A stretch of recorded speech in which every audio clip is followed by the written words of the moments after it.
Ladies and gentlemen, boys and girls, worshippers of all ages, welcome to YouTube. My name is SeaRaptor, and we're back once again for some CV theory crafting. Here we are with Tier VIII Premium Japanese carrier Kaga. Kaga's a very different carrier from what most other carriers in this tier. Honestly, she's a very different carrier from almost any other carrier in the game because she has such ginormous plane reserves on her decks. And this was something that I started to kind of wrap my brain around. I always intellectually knew this, right? On the face of it, I knew this to be the case. But when I started taking that data and looking at it and comparing it to what you could do with the modules and how they benefited her and everything, what I very quickly realized was that there's a module, what module is it? I think it's in slot 5 or 6. There's a module that basically gives Kaga, that gives all carriers +2 planes on deck, right? And for basically most carriers, that's a really, really good upgrade. But for Kaga, it's a lot less so.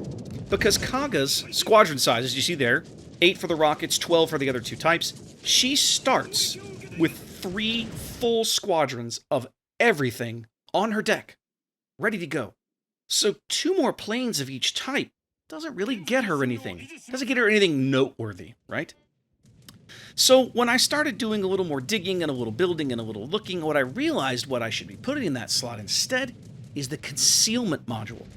Now, for her dive bombers and her rocket planes, this is not going to get her a whole lot, right? Her concealment on those squadrons you see here on the minimap, what I'm running with concealment on the captain and concealment on the planes is 8.1 kilometers. We've already seen, I took the dive bombers out early because her dive bomber squadrons can be really trolly against the right targets. Unfortunately, I didn't get a great drop there on that carrier, and that destroyer. And then there's 2 Atlantas backing him up, so that was never going to end well. I grabbed the rockets next, again hoping maybe I'd catch this Gade doing something stupid, but Kaga's rockets are not her strong suit. This is not what she does well. She probably has some of the weakest rockets in the game in terms of how her squadron size lines up with the rocket damage and the number of rockets she puts down range when she fires. But that's okay, because her bombs and her torpedoes are crazy strong. But what I've done here for this Kaga instead, as a part of my theory crafting and messing around with carriers, is that this is a full stealth build Kaga. So that means I have concealment in modules in slot 5, I have concealment expert on my captain, and the last thing I did was I put the torpedo, there's a mod somewhere back in, I think it's upgrade slot 3, that gives you the extra time on your torpedo runs. 15, so now the time that I start a torpedo run to the time that run will time out is 15 seconds. And you see here on the minimap, my detection of my torpedo planes is like 6 or 6.1 kilometers. What that means is I can actually start a torpedo run and have my planes on the ground, on the water, running in on a capital ship before they're ever even spotted. But that also means that these trolley planes, look at the small detection radius. Hang on a minute. I'm lit here in the middle of the map. You know, we're 3.5 minutes into this game. How am I lit so quickly? Because there's a Sims in the middle of the map. When I saw that detection marker light up with this squadron that has a 6-kilometer detection radius, I went, holy crap, guys. There's a destroyer that's come right through the middle of the map, and we've let it happen. He smokes up, he doesn't want to deal with me, but as a Sims, this is actually a mistake, because his AA could make a hash of me if he bothered to use it and get rid of me. Instead, he decides to try and camp. And now, between the speed of my torpedoes, these are like 50-knot torpedoes, and the fact that I can cross-drop him in his smoke, we're going to go after him here. We put 2 in with the first drop, come back with the second run. We saw him there. We saw where those 2 torpedoes hit. We know he's somewhere in the middle of that smoke. And, yep. That gambit did not work. So, just like that, we bag a destroyer with our torpedoes. It's not something I ever thought I'd say in a Kaga, but it works. So, what I'm really trying to do here with this Kaga, the way I've built this ship is I'm looking for big capital targets. I want to spam them as best I can. I want to make their lives hell, which means I'm looking for battleships, maybe heavy cruisers. Light cruisers get a little more dodgy, but the way these HE bombs work, I can do some pretty good work against those kinds of targets as well. And if you start to look at the minimap, you realize that the enemy team has kind of fed into my plan. There are only 4 battleships on the enemy team. Look at the minimap. Look at where they all are. They're in one big long line. starting in about G3 all the way back up to their cap, and about D3, the Amagi's kind of hanging around over on the one line, but they're all on one side of the map. So all I have to do, basically, for a while is just keep throwing torpedo planes at them.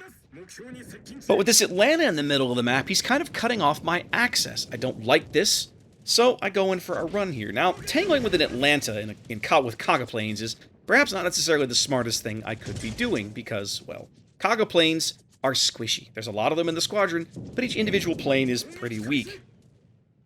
I put one of those salvos just to try and get him lined up here. Now he doesn't change his rudder. He does give me a broadside salvo. But I don't believe I lead that salvo very well. I'm not entirely positive I get much out of it. I think I get one torpedo out of it. But the nice thing about Kaga, the beautiful thing about Kaga, is that with 3 full squadrons of these planes on her deck, she just keeps giving you chances. And yeah, I didn't get anything out of that torpedo, so that was a bad drop. But she keeps giving you chances. You keep getting opportunities to use her squadrons. You can just, honestly, you can just keep practicing, right? Unless they all die. And I lost a few planes there, but he didn't annihilate the whole squadron. A lot of those planes will go back, and sooner or later, I'll be able to come back again and try once more. So now, as I kind of patrol to the south, I'm giving this Zara a chance to beat up this Atlanta, and bless him, he is doing it. He's got his guns on the Atlanta. His SAP is doing good work. Somebody's AP from the other side of the map is beating this guy up, and I'm like, all right, on 3K, I'll take my chances. Let's get in here and make this happen. But it looks like somebody, I think there's the Massachusetts secondaries beating him up now, as I'm going in for a dive bomber attack on this Scharnhorst, but I really blow this drop. I do land one on the stern and get a fire, but unfortunately that's all I'm going to get out of that. I really want this Atlanta. He's on 700 HP. I should be able to get this guy, even with his AA plugging away, wiping me out. I really only need one bomb to land. So I hold this a little while, and RNG blesses me. 7 minutes gone, as we're already up 2 ships here on a standard battle on Neighbors. As I reach for the torpedo bombers once again, that Scharnhorst grounded himself. I tried to use the dive bombers. I really wanted to use the dive bombers this game, because I've seen people do horrible things with Kaga dive bombers, and I've never been able to pull it off myself. That was the real reason I picked up the dive bombers there to go back after the Scharnhorst. But I didn't get the chance, right? I'd had a really bad drop. I didn't time the drop correctly because I was blind going in. I couldn't see him on the island, so I had to guess. But now, as I'm looking at the lineup here, and if I approach this drop from the center of the map and drop on the Scharn, I'll immediately have time to go right back into a drop and drop on the Ismail just beyond him. Scharnhorst has no idea I'm here until I'm already in my run, basically. I'm on the deck before his AA starts as we drop torpedoes. I have to drop those a little earlier than I would want if I'm going to get the run off on this Ismail. Kaga's torpedoes do have a bit of a long spin-up time. You have to plan for that when you attempt this. As there we go. We get both sets into the water. You can see them there. Kind of turn around, have a look at this. Looks like I'm going to get about 2 or 3 into the Ismail. And we don't get anything into the Scharnhorst, which feels kind of bad. But I've got 1 plane left here. Let's see if we can get this guy, get his torpedo into the water before he dies. Get 1 more into the Ismail before we go, and we do get it into the water. Again, with all those battleships clustered together, I'm absolutely going to keep throwing planes over here. As we manage to land a torp and a flood on that Ismail, that flood is going to stick for a little while. Now, Kaga's torpedoes do not have a great flood chance. But between a flood flag, which I believe is Juliet Whiskey Una 1, the flag you can put on to up that flood chance. By the way, that adds about 50% to Kaga's flood chance on her torpedoes. So if you ever take that flag on a ship, Kaga is it. But between that and the number of torpedoes that she simply puts in the water, she puts a lot of torpedoes in the water.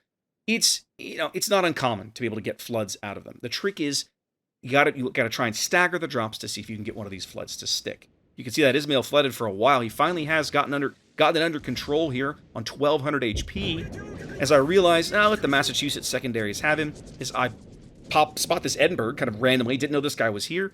But now we're going to go drop in his face and lock him into that course for a bit. He's going to have to hold that line if he wants to avoid those torpedoes, avoid bumbling into one. And as it turns out, he bumbles into one anyway. So now I'm coming around, trying to get a bit of a broadside shot here. He takes a Citadel hit there. It was a huge boon, because now I only have to get 1 more torpedo into him to finish him off. He's kind of in a no-win situation here. These torpedoes are fast. They're going to be all over him. And, yeah, that'll be kill number 3. Now, one of the things you probably noticed, and I do this, I didn't realize I was doing this because I was having so much fun just spamming planes out. I don't really turn my engines on here until we're past the halfway mark of the match. And normally, I really kind of kvetch at people that do this, because when you play an aircraft carrier, you need to play an aircraft carrier. You're not an airfield. You have engines. You need to be using them, changing your position, either getting closer to the enemy to speed up your attacks. And that's one of the things that I could have even done better this game, especially now, right? That the center of the map is clear, and I do finally turn on my engines here. But I probably could have run down diagonally down the back of the cap to be closer to these battleships, to even have sped up my attacks even more than I have been for the last few minutes. So, carrier positioning, especially with Kaga, which is a ship you can see here rigged for full stealth under 10-kilometer detection, that's pretty good. That means you could be sneakily close to people, and they won't even know it.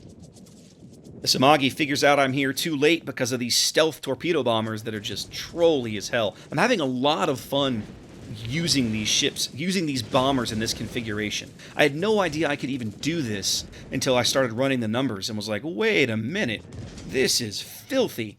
And it works yet again for kill number 4. And now, with our Massachusetts dead in the backfield, it's just me and this Colorado. The Martel kind of won't have a shot for a while because of the island, and the Bayern can chip in. But I basically have to beat up this Colorado for a while.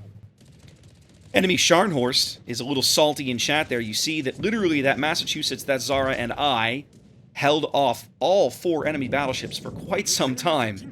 As here we are, we're up 5 ships. This has been a pretty quick game. We're only 12 minutes in, and we're over halfway into their cap circle, as they're down to just this Colorado that I'm just harassing the crap out of, and their enemy Shokaku, which is somewhere. We haven't ever spotted him, not in a while anyway. My suspicion is he's back along the 1 line somewhere, just because you can, when you look at how the planes are maneuvering and where they're coming from, that seems to make sense. But with this Colorado, I'm just going to keep throwing planes at him. It's about this time that I realize my autopilot is doing stupid things. There are still a lot of bugs in the carrier autopilot, by the way. I had a game the other day where I literally told my autopilot, go forward, and what did my autopilot do? It went full reverse. And I sent a clip of this to the devs in one of the bug reporting channels that we have on the CC Discord, and they're aware, they're working on it, and I'm hopeful that fixes will come for that in the very near future, because autopilot has, I mean, if you're going to force us to rely on the autopilot, you're not going to let me steer my carrier while I'm steering airplanes, autopilot has to work. And right now, it has a lot of serious flaws. So, at least they're aware of it, and we'll get some fixes soon. Again, I'm starting my attack run out here before the Colorado even knows my planes are vectoring in on him. That severely limits his reaction time. He tries to turn away. By the way, this is the wrong idea. When the carrier's coming for that torpedo run, turning away is just playing into him, and yeah, he eats all 4. 4. A quick crack in here. Less than 14 minutes. 5 kills. Now, I'm not going to lie. I did Hoover. I kind of stole a couple of those away from people. You know, low health Edinburgh, low health Atlanta. But we did a lot of good work against those battleships over there on the 1-2 line, which was the goal when I saw how they were deploying. So, from my perspective, mission accomplished. I really like this configuration of Kaga, and I really feel like that flight control modification that just adds planes to her deck and speeds up their refresh time is largely wasted on this ship. I really feel like the stealth plane thing is a really awesome and fun way to play this ship, and it's what I'm going to run with for a while. Now, when I start this attack run, I see the double fighters, and I'm very concerned. So I'm coming in here intending to get 1 set of torpedoes in the water, and then I'm bailing out. That's literally my goal. I want 1 in the water, and then I'm gone. I'm trying to salvage as many planes as I can. Even now, I'm trying to protect what plane reserves that I have. But that Shokaku was quick, and I'm still, I'm not an experienced enough carrier player to have the torpedo lead down cold, so I only land 1 out of that salvo. The other ones all fall astern of him. He's still got 1 fighter, screwing around behind him there. He's still got his combat air patrol up, as now he's having to deal with surface fire from the Aigle and the Surrey behind him. You see that fighter I dropped on the 2 line is keeping him lit. Between me and the Aigle, that guy is staying lit. And we're doing, that's an intentional fighter drop on my part so that I could make sure that my team had the ability to continue to see him. So now, again, he's got his combat air patrol up. He's launched a rocket squadron and immediately dumped a fighter on top of himself. So he's, again, I'm looking at double fighter protection as I come in and try for this run. So I'm going to try something that I don't normally do. Kaga's torpedoes have a 5-kilometer range. So what I'm going to try and do, I'm going to start my run well back of his AA, well outside his even detection range. I'm going to get just inside that 5 kilometers, and I'm going to put those torpedoes into the water as kind of a Hail Mary. I really don't think I led those right, and spoiler alert, I didn't. I don't get anything out of this salvo. But I wanted to try something different, and I think that's something else I need to be experimenting with more. Kaga, there was a time right after the carrier rework that Shokaku had a torpedo configuration that she could, like, stealth torpedo, right? It is possible for Kaga to do something similar, but it's not identical. In other words, Kaga can start her run outside of the detection range of the torpedo planes. She can put her torpedoes, she can enter that range, enter the torpedo's effective range, put her torpedoes into the water, and get out, but, in theory, suffering minimal casualties, minimal damage, but I don't know, it's dodgy. I'm going to spend a little more time working with it. As I go back now, I've been spamming the torpedoes for a while. It's time to give them a break. We grab the rockets. This Shokaku's on only about 2,000 HP.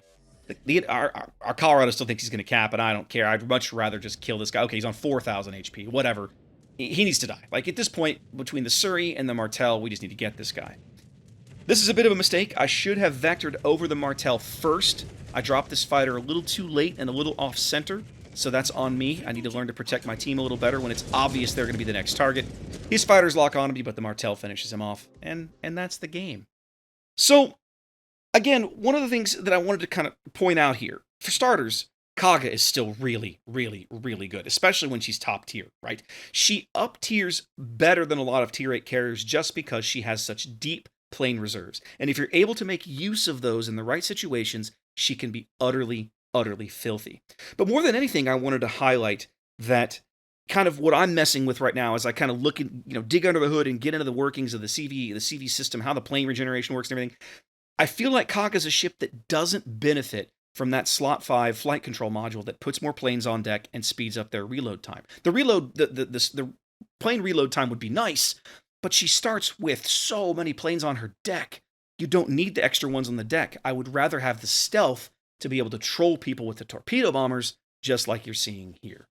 So, and I think that I'm going to continue to mess with this configuration, play with it some. I want to see how it fares in a tier 10 game, because I think it's going to be just as trolly, but time will tell. Anyway, guys, hope you enjoyed that one. Be safe out there, and I'll catch you next time.